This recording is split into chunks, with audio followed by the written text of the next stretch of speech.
Good morning, students. Welcome to Computer Organization class. This is Veena A. Patil from Department of CSE BLE CET Vijaypur. In the last video, we have seen different types of memory modules. Like we had seen dynamic RAMs, we saw ROMs, how these memory cells are constructed, ROM, EPROM, PROM, EEPROM, as well as flash memory.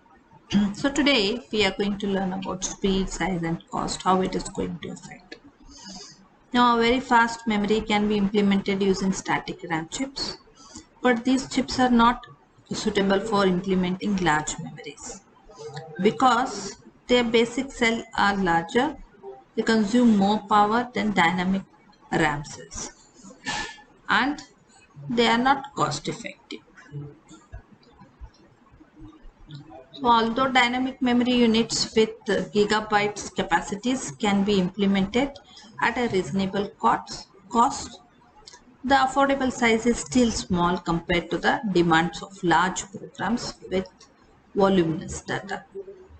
Now, a solution is provided by using secondary storage, mainly magnetic disk, to provide the required memory space.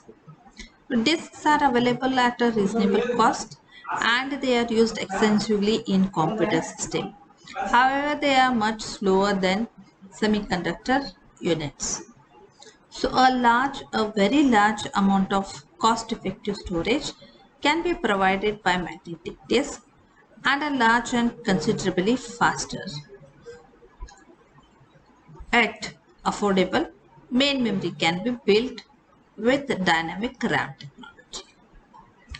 Now this leaves the more expensive and much faster static RAM technology to be used in smaller units where speed is of essence, such as in cache memory. Coming to memory hierarchy, let's see how memories are arranged in hierarchies. The fastest access is to data held in processor registers. So as you can see here in the processor, at the topmost hierarchy we have the registers, then we have registers, then we have the cache. So processor cache, it holds copies of the instruction and data stored in a much larger memory that is provided externally. A primary cache is always located on the processor chip. This cache is smaller and its access time is comparable to that of a processor register. The primary cache is referred to as L1, level 1 cache. A larger and hence somewhat slower secondary cache is placed between the primary cache and the rest of the memory, and it is referred to as a level 2 or L2 cache. So this cache memory is inside the processor chip, and the speed of this cache is almost comparable, almost same as that of the registers. Now some computers have even L3, that is level 3 cache, or even larger size, in addition to the L1 and L2 caches. And L3 cache also implemented in SRAM technology may or may not be on the same chip with the processor and L1 and L2 cache. Coming to the main memory, this is a larger memory implemented using dynamic memory components, typically assembled in memory modules such as DIMMs or SIMMs or even RIMMs. The main memory is much larger but significantly slower than cache memories. These devices provide a very large amount of inexpensive memory and they are widely used as secondary storage in computer systems. They are very slow compared to the main memory. During program execution, the speed of memory access is of utmost importance. So the key to manage the operation of the hierarchical memory system is to bring the instruction and data that are about to be used as close to the processor as possible. So this is the main purpose of using cache memory. So you can see in the memory hierarchy diagram, we have shown the arrangement of the memory hierarchy with respect to the size. The size of the memory goes on increasing from register to the secondary disk, but at the same time the speed also decreases. Now cost per bit as well as the speed, if you see here, I've shown it upper arrows. So magnetic disk, it is slower when compared to magnetic disk. Main memory is faster, then faster is the secondary cache is more faster than the main memory. So primary is cache is much faster than the cache. Registers are much faster than the primary cache. So we have shown here with the arrow here. At the same time, the cost per bit also increases with the increase in speed. So this is all about the hierarchy of memory. Now coming to the cache, as I told you, uh, the key to manage the operation of the hierarchy memory system is to bring the instructions and data that are needed to be used as close to the processor as possible.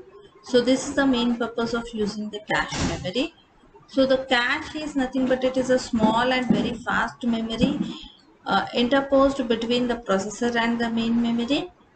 Its purpose is to make the main memory appear to the processor to be much faster than it actually is. The effectiveness of this approach is based on a property of a computer program called as locality of reference. Now we have a diagram. Yes, you can see here cache is in between the processor and the main memory. Now analysis of program shows that most of their execution time is spent in routines in which many instructions are executed repeatedly. The actual detailed pattern of instruction sequencing is not important. The point is that many instructions in localized areas of the programs are executed repeatedly during some time period. So whenever there is a program, so in programs we have a set of instructions which are usually repeated, like loops, maybe jump. So these set of instructions which are going to be repeated again and again in the program, they are the one which take most of the time. So this behavior manifests itself into two ways, that is temporal and spatial. Now what we do is we try to bring such instructions into the cache memory, and that is done through two things, that is temporal and spatial. Now temporal means a recently executed instruction is likely to be executed again very soon. We bring the instruction into the cache memory assuming that a recently executed instruction is likely to be executed again very soon. And another assumption is the spatial assumption behavior, that is it means that the instruction close to a recently executed instruction are also likely to be executed soon. So if one instruction is here and we assume that if this instruction is executed, so the instruction that is closer to it, that is the next instruction, has more chances of executing next. That is called as the spatial technique. The memory control circuitry is designed to take advantage of this property of locality of reference. Now temporal locality suggests that whenever an information item or instruction or data is first needed, this data should be brought into the cache because it is likely to be needed again soon. So whenever an instruction is going to be brought from the main memory, this is memory, to processor, it will also be copied into the cache. It will also be copied into the cache because of the assumption that it may be required again soon. Now, spatial locality, it suggests that instead of fetching just one item from the main memory to the cache, it is useful to fetch several items that are located at adjacent addresses as well. So whenever we are copying some instruction to the processor, we assume that that instruction will be needed in future. So we keep a copy of that instruction into a cache and then we send one copy to the processor. Whenever we are copying an instruction, we also copy the instruction which are closer to it. That is the instruction which are at a closer memory address. Those instructions will also be copied. So that is called spatial locality. Okay. So the term cache block or cache line, it refers to a set of contiguous addresses, locations or some size. So whenever we are copying, we will be not copying one instruction or two instruction into a cache. Instead of that, an instruction and its close instruction will also be copied into the cache. So this is called as cache block and or cache line. So use of cache memory, as I shown you, cache is located between the processor and the memory. So whenever the processor it issues a read request, the content of block of memory words containing the location specified are transferred into the cache. They will be copied into the cache. Now subsequently, when the program refers any of the locations in this block, the desired content are read directly from the cache. Now whenever the processor needs any of the instructions from the program, these will be directly copied from the cache. Usually the cache memory can store a reasonable number of blocks at any given time, but this number is small compared to the total number of blocks in the main memory. Now only a part of main memory is copied. When we say a block of memory, whole memory will not be copied, only some part of the main memory is copied into the cache. The correspondence between the main memory block and those in the cache is specified by a mapping function. Now we have something called as mapping function, which is going to map the content of the main memory and the content of the cache memory. Now when the cache is full and a memory word, say instruction or data that is not in the cache is referenced by the processor, the cache control hardware must decide which block should be removed to create space for the new block that contains the referenced word. The collection of rules for making this decision constitute the cache replacement algorithm. So whenever the content of the cache is full and the processor needs some word and that is in the main memory, it has to be brought from the main memory to the cache and then it has to be sent to the processor.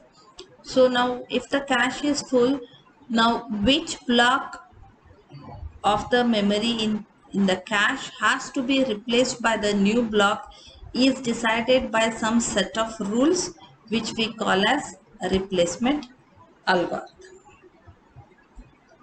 Now let's see some of the terms, like what do we mean by cache hit?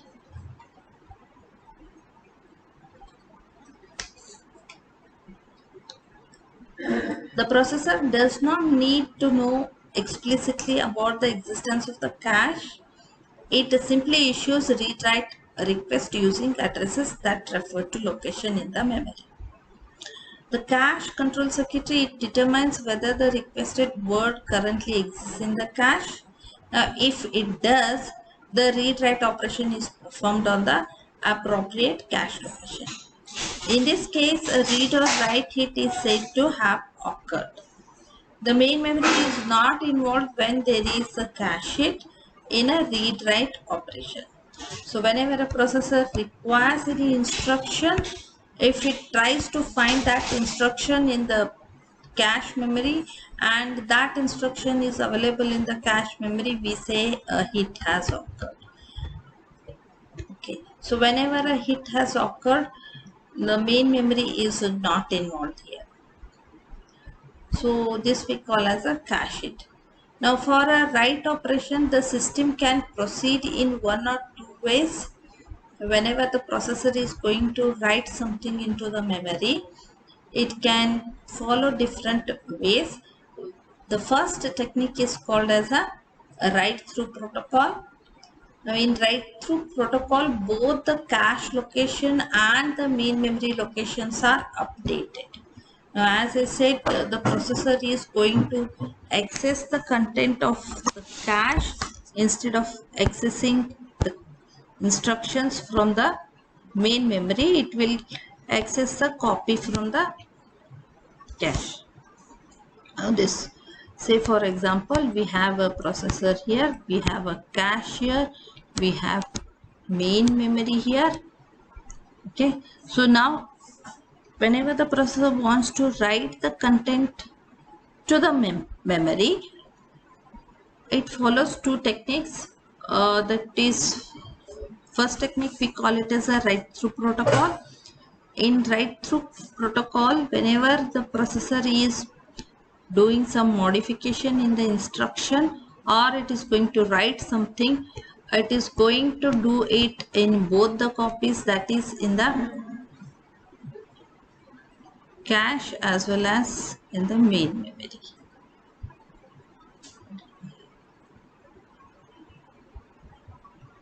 Sorry. That is, it will perform in the cache as well as in the main memory. And this technique we call it as a write-through protocol. In the second technique is to update only the cache locations and to mark the block containing it with an associated flag bit, often called the dirty or the modified bit.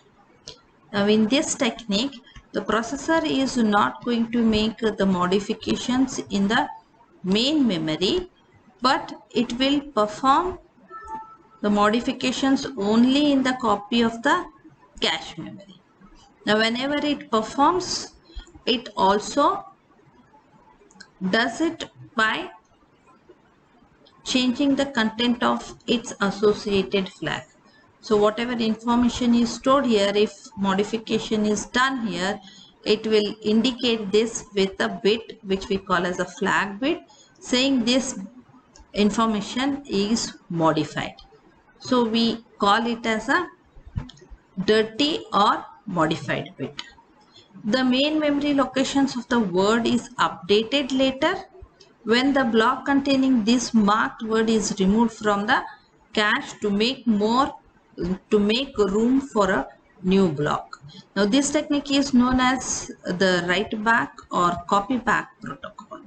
Now whenever the content of the cache is going to be replaced by the new content, the modified information that was there in the cache will be copied back into the main memory, and then the new content will be copied into the cache memory, and this technique is known as write back or copy back protocol.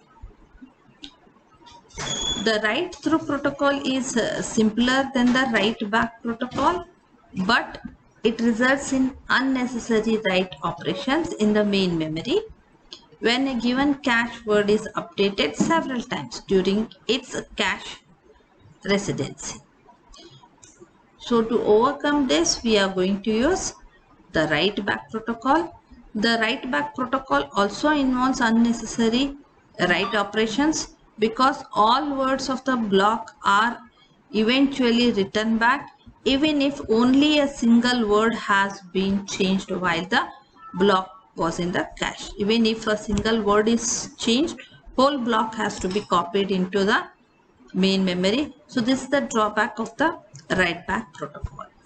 The write back protocol is used most often to take advantage of high speed with which data blocks can be transferred to the memory chip.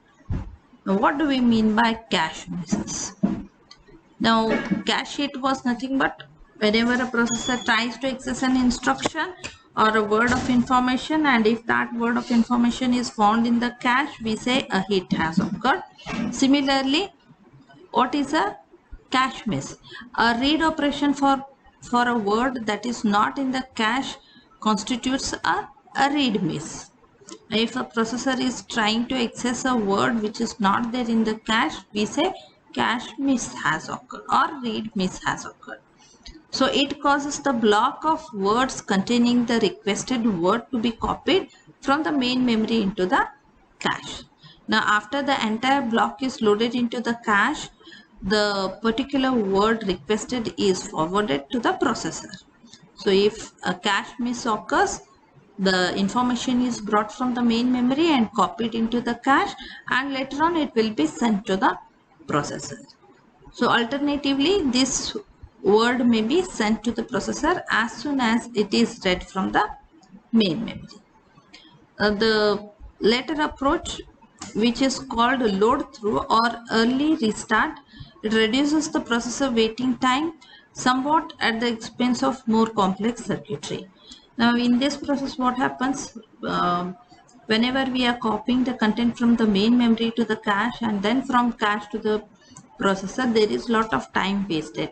Now instead of wasting the time of the processor, whenever the content is going to be copied from the main memory to the to the cache, immediately it is also copied into the processor so that the processor need not keep waiting for the content to be copied into the cache and then to the processor. So this is known as load through or early restart. Now whenever we are implementing such type of technique, complex circuitry is needed. Now when a write miss occurs in a computer that uses the write through protocol, the information is written directly into the main memory. Now for the write back protocol, the block containing the addressed word is first brought into the cache, and then the desired word in the cache is overwritten with the new information. Memory mapping functions. Now mapping functions are a means to coordinate data transfer between main memory and cache. That is, they specify the possible ways how main memory blocks can be placed in the cache. Now since main memory is large compared to the cache, care must be taken while mapping the blocks from main memory into the cache. Now there are three techniques available for mapping. Now we assume that consecutive addresses refer to consecutive words in memory.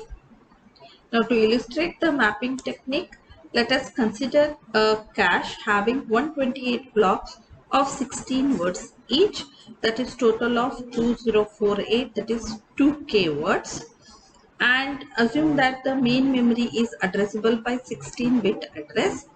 Hence, a main memory has 64 words organized as 4k blocks of 16 words each. That is, cache size is 2k and main memory is 64k. So we will see the first technique. This is called a direct mapping technique. Now in this technique, it is the simplest way to determine cache locations in which to store memory blocks, and it is called as a direct mapping technique. Now in this technique, block J of the main memory, it maps onto block J module 128 of the cache. Now we will see it in the next slide how it is going to be done. Yes, the diagram is here. So this is our main memory, which is of 64K, and each block, it is organized uh, as 4K blocks of 16 words. 4K blocks, each block is a 4K block of 16 words, and this is 2K cache memory. And now which block from the main memory has to be placed into the cache memory, that we are going to decide using the formula, that is, say for example, block J of the main memory, I want to map it to the cache. Then we try to find out J modulo 128. So we will be able to get the location where this block has to be copied. So thus whenever one of the main memory blocks, say for example the 0th block or 120 block or 256 block so on, is loaded into the cache, it is stored in cache block at location block 0. So we shall see it in the diagram, then we will understand it. Now in this diagram, as you can see, block 0, block 128 and block 256 and so on, they will be mapped to block 0. You can see here, they will be mapped to block 0. And similarly, for block 1, block 129, block 257, so on of the main memory are stored to be loaded into block 1 of the cache. They are mapped to block 1 of the cache. So 32 main memory block are mapped into one cache block. Now this technique is simple but not flexible, since the main memory block cannot be put into a cache block which is not designated for it. Now for example, if a program starts at block 1 of For example, if a program starts at block 1 of main memory and due to some branching goes to block 129, both the blocks must be stored in block 1 of the cache. So there will be contention for a particular cache block position even though other blocks are free and available. So the contention is resolved by allowing the new block to override the currently resident block. So no replacement algorithm is required. The replacement of blocks in cache is determined from the memory address. The main memory address can be divided into 3 fields as shown here. We have here 3 fields.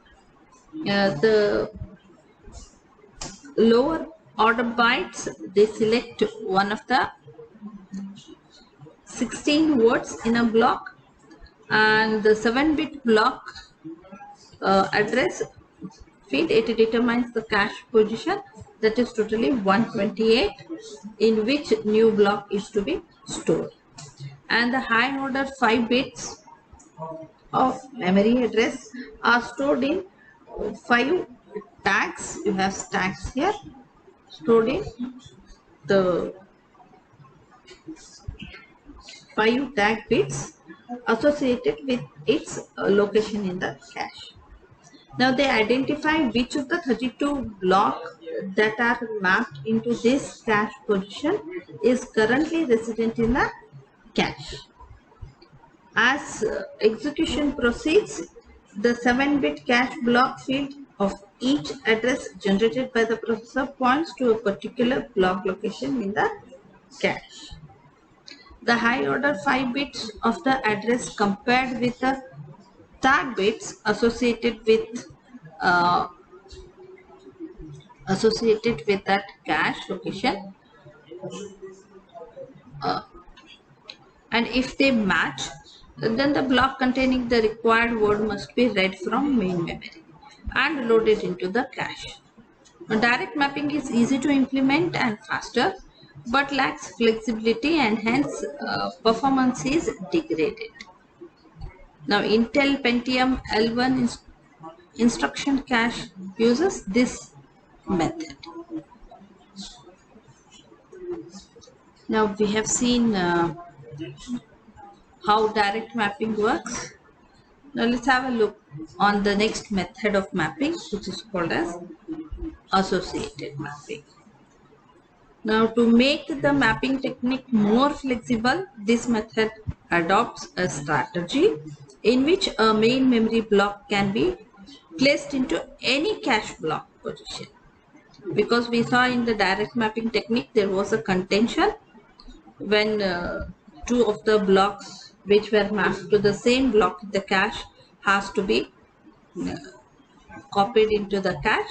So to overcome that, we are going to use this technique. Now the mapping is shown here in the diagram.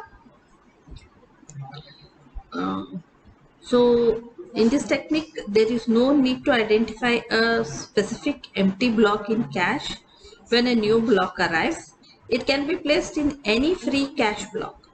So out of 16-bit address, we have 12 bits tag, that is 12 bits are required for the tag to identify a memory block when it is resident in the cache. The tag bit of an address received from the processor are compared with the tag bits of each block of the cache to see if the desired block is present. This way, each main memory block is associated with 5 free cache blocks. Hence, the name is associative mapping. Now, that's the space. The space in the cache is used more efficiently. A new block brought into the cache has to replace the existing cache block only if the cache is full. Now, since we do not attach a specific cache block to any main memory block, we need an algorithm to replace an existing cache block. Now, many replacement algorithms like LRU, which we call as least recently used, or FIFO, which is called as first in, first out, etc., have been developed for this purpose. The complexity here, the cost of an associative cache is higher because of the need to search all 128 tags patterns to determine whether a given memory block exists in the cache. Now this kind of search is called associative search, and to obtain better performance, search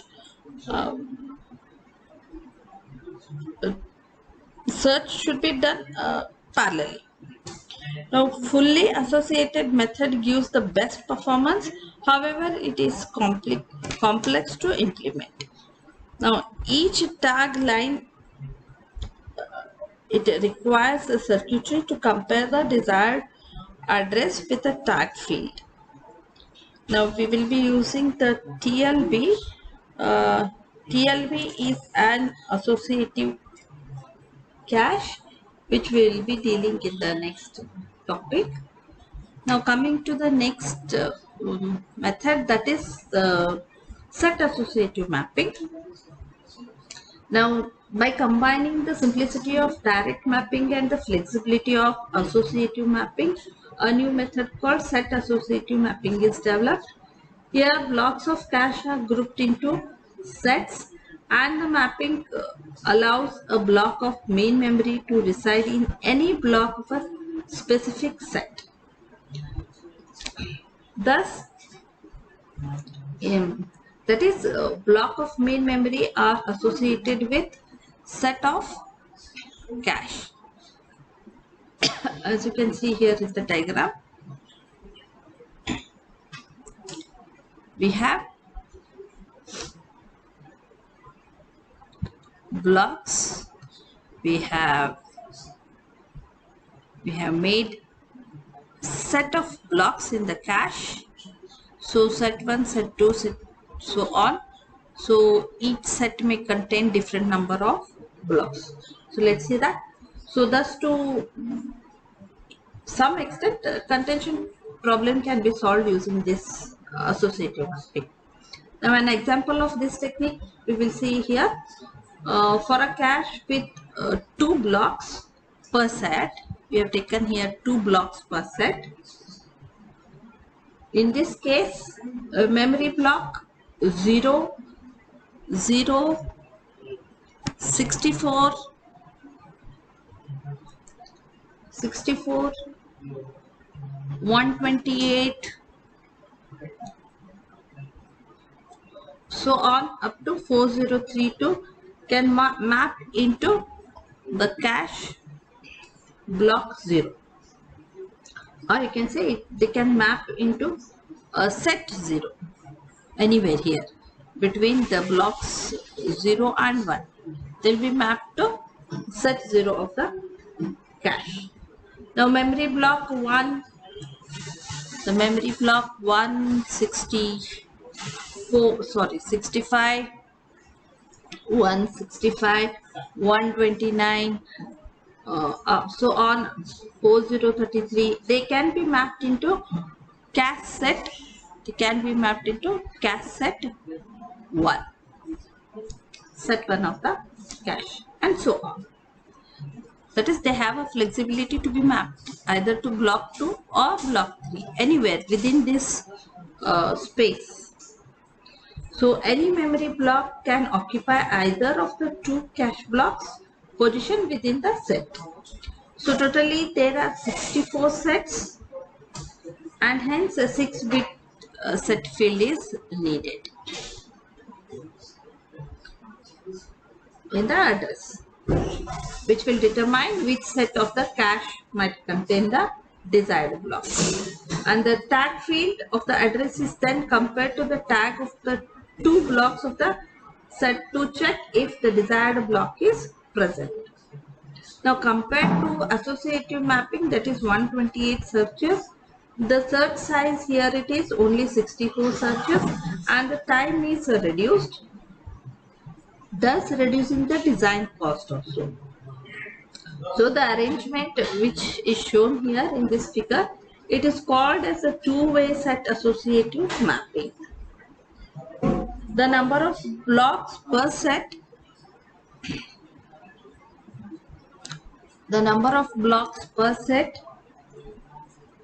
can be selected to suit the requirement of a system. In the arrangement in this figure, we can select 4 blocks per set using 5-bit set field and 8 block per set using 4-bit set field in the address. But as the block per set are increased, tag bits are also increased, which increases the size of associative searching. So the extreme case of 128 blocks per set, it will correspond to fully associative technique. So no set bits are required here, whereas 1 block per set is the direct mapping method. So a cache that has k blocks per set, it is referred to as k-way set associative cache. So set associative mapping is an alternative and better solution to other 2 methods. So the bigger the set is, the better the performance. But it is complex and expensive. Now, like Intel Pentium processor uses 4-way set associative caching for L1 and 8-way set associative for L2 cache. So now let us see some of the terms or some of the things which are required for cache operations. Now, as I already told you, one control bit called the valid bit is provided for each block in the cache to indicate whether the block contains a valid data. The valid bit are set to 0 when power is initially applied or when main memory is loaded with new programs and data from the disk. So transfer between main memory and disk are carried out by a DMA mechanism and will bypass the cache. Now the valid bit of a particular cache block is set to 1 the first time this block is loaded from the main memory. Whenever a main memory block is updated by a source that bypasses the cache, a check is made to determine whether the block being loaded is currently in the cache. If it exists, its valid bit is cleared to ensure that stale data does not exist in the cache.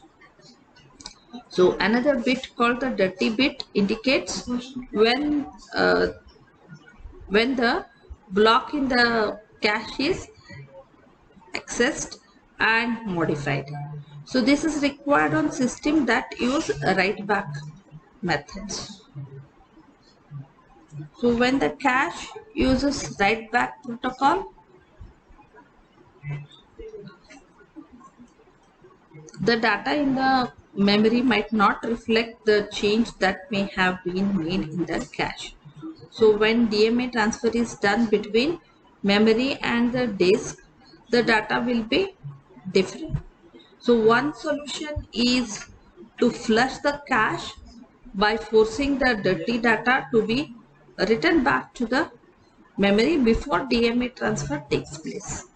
Now this will be done by the operating system to ensure that different entities like the processor or the DMA controller use the same copy of data, and this phenomena is called as cache coherency.